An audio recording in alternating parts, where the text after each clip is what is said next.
Today, we're going to show you how to fit the throttle body intake pipe to suit the NP300. Due to the position of this on the vehicle, it's going to be extremely hard for us to film the whole process. So what we're going to do is while we're installing it, we're going to grab some parts off the shelf and try and show you a bit easier. First job is to unplug the air intake temp sensor. These plugs just have a little metal retaining clip that you need to push in to take them off.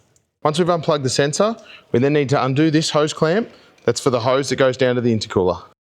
Once you've loosened the hose clamp, you should be able to pull this hose by twisting it and it should separate.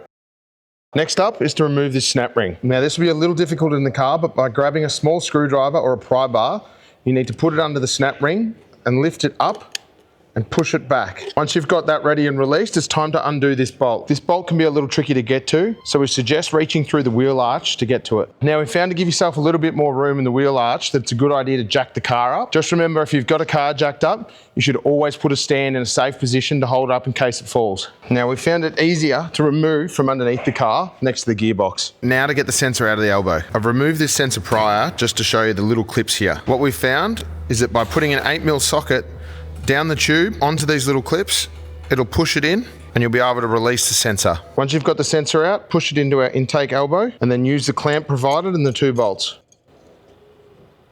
When putting the new intake on, you really need to make sure that you push it as far as you can on the throttle body.